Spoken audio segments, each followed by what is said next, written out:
So what is the point of doing these market updates and data analysis? I'll tell you, the point is so that you know what has happened recently and what's going to happen next. Yes, we are at month 5, we're in May, and we know what's going to happen. We know the direction of the market. This market analysis is going to be very telling, and I've got something really special for sellers at the end. So if you're a seller at all, make sure you stay to the end.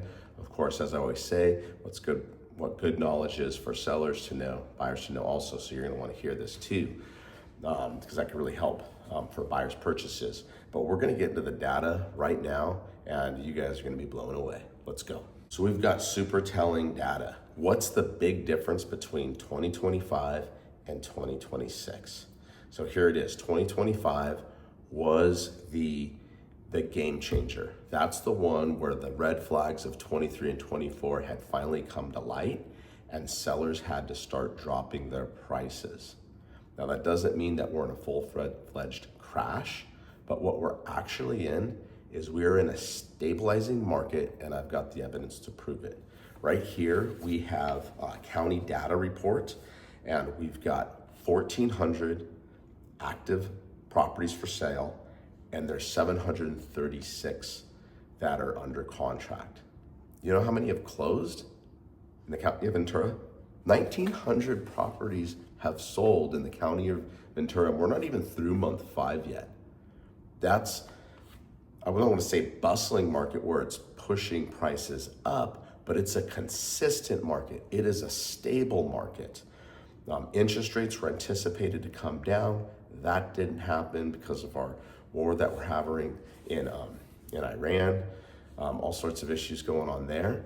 But this is the play. What is stable with all that, put that aside, what's stable is the interest rate. It's right there in mid-6s. It's been there this whole time. It's not moving. This is a point at which prices can be absorbed, or homes can be absorbed for the prices that they're at. We're stable. So what that means is that if you're a seller and you're listing at 15 or 20% over market value because your home is special, or it's special to you because you did something special to it, or you just think that it's worth more than the rest of them. Well, there are a few properties like that, like maybe 1 in 100 that really are that special. But chances are, it's a lot like the other homes, and you have to do a complete market analysis to figure out what's the true market value and where your pricing really should be. What's really interesting about this data analysis is let's take that county data and let's reflect it to the city of Ventura, and they're almost identical. They're actually both at 73% absorption. So you've got 1,400 properties that are active, 1,900 that sold in the county, and then you've got 736 that are pending that are going to be your new closings. Now, some of those might fall out, a few, but not a lot. And if they do go back on the market, they're probably going to sell with someone else at or near the prices that they're listed.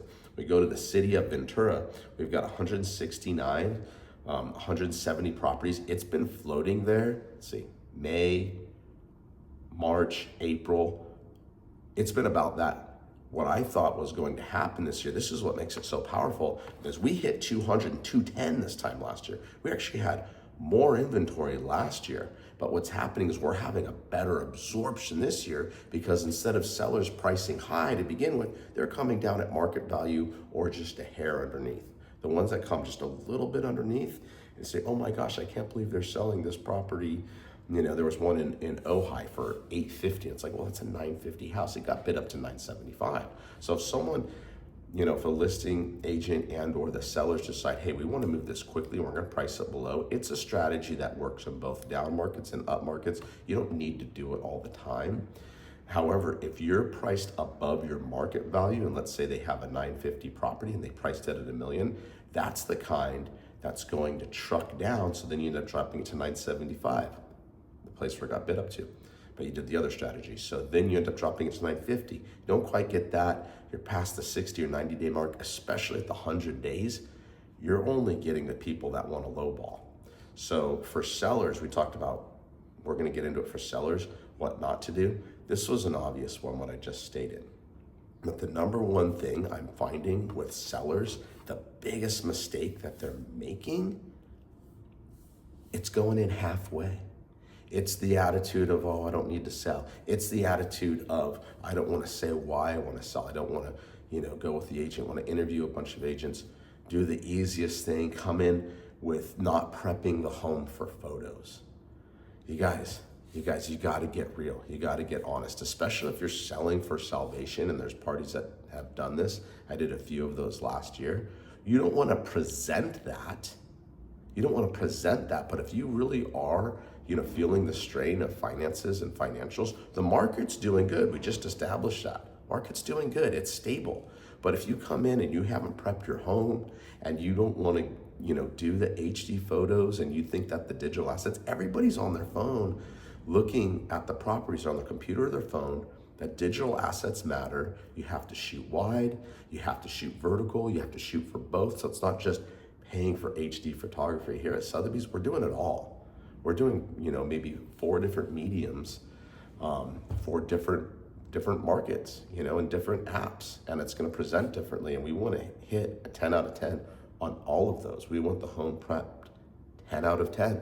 If there's things that need to be painted, if there's things that need to be adjusted, if there's things we can anticipate coming up in inspections, especially in inspections, you guys, you can't halfway this. You can't dip a toe in it. You got to jump all the way in, and you've got to get your property ready for sale. We have fallen off the peak. We have fallen off that dream scenario of sellers getting everything that they want. No, you have to do the work. You don't have to hire me, but whoever you do hire, don't hire the agent that's going to tell you what you want to hear. Don't do that. Don't hire the agent that's going to put you in the magazine for 2 or 3 years. For 2 or 3 years with your property. Oh, sometimes it takes a while for luxury. No, you want to get it sold for the price that you have. We're probably falling off in price overall in 2026. And 2027 is probably going to be the same.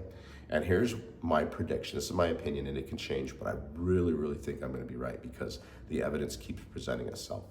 By the time we slough off in price enough and the economy hurts enough, the medicine of the printing of money will come out. The lowering of interest rates will come out just in time. So the dollars out of pocket for buyers isn't going to change in 26, 27, 28. It's going to flatline, and it'll even out. What we've done is we've stabilized the market. So without extreme changes, even in the art of war, it's flatlining. It's not crashing. And we've kind of hit that bottom. There are some salvation sellers, people that want to sell for equity, but there's more people out there buying, move up, move down buyers that are full of equity. And what we're seeing is we're just seeing people trade places. They're local buyers, they're local sellers, it's you, it's me, and they're trading places. We have people moving up, to share out their lives and, live in properties that have views or that have docks. And sometimes it might be someone retiree and like, oh, they fit for that property. Well, sometimes it's their family. They want to own the property and have the kids, set up an e-bike track, like up in the up in the canyon, or they want to be in the Keys and they want the kids doing paddleboarding and swimming and boat sailing and things like that. So we have ages of people. Just because people are in their upper years, they might still want the premium properties, whereas we think like, oh, they all want single level. Yeah, that's the trend. That is the trend, and we've got some really cool things coming up. This one's coming out now, so if you guys are interested, we do have single level in Midtown off market, Coronado Street launching soon. We'll have a video coming on about that soon. We've got Stonehenge for about $950, really great single level if you're looking to retire, want single level. So if you guys want that stuff, we have that. But sometimes people want that glamorous, super shot. They want to kind of show off to their friends or family, and they want to share. They want to share in the wealth that they've built. We've got some really amazing properties that have come to fruition. We had one with Liz Donnelly up on the hill, a $5-6 million property with one of the best views and pools looking off into the ocean. And then we've got one by Builder Conifer with Karen Davidson in the deep on Delondo. And that property, talk about outside, like really built into the hill, almost like a kind of like a Roman, setting the not a coliseum, but where you would have gosh, what's the word I'm looking for, like almost like a theater, from the living room, the kitchen, and building out, going wider and wider. Like the design is different. When we talk about homes, we're building 4 square houses, we're building block houses, even the modern stuff. This is so much different, and it's because of the design and taking a different angle to have the eye go wider in sight. So even if you're not the one swimming in the pool, like you're just enjoying this vast atmosphere. So there's some really incredible things that are out there. So the big message is, if you're a home seller, do not cut yourself short. Do not test the market with a price, and do not test without knowing what's in the property. A lot of times we do the walkthrough. My new thing to do is to really look underneath the house. You might not want to hire an inspector, but you got to get under there and see what's going on. Get in the attic, see what's going on. That's the way to go if you can do the pre-inspection, because sometimes it's a couple little things, and what happens is the negotiation in the contract is a lot stronger than the price negotiation. So what we're seeing things get under contract for whatever price they may. Maybe you come down a little in price because you started high, maybe you price low and it gets bid up, but now it's under contract. That buyer is so willing to walk away. And like I said, it's a small percentage, because the reason why they're not walking away, they're getting what they want. The sellers, are either prepping their properties and being prepared for these, or they're giving concessions. If it's HVAC, if it's the roof, especially the roof. Roofs are huge right now. Drainage issues, piping not being complete, not having good venting for the pipes, incomplete electrical. Like sometimes it's little things that even handyman level can do, but you want to be aware of these things, get them fixed up, get it buttoned up, so that you survive that inspection, and it's a good handoff to the next property owner. You guys, this is Jeff Belzer. You're watching Living Coastal in Ventura. Jeff Belzer and Associates, downtown Main Street. Drop a DM or say hello. Thanks for watching.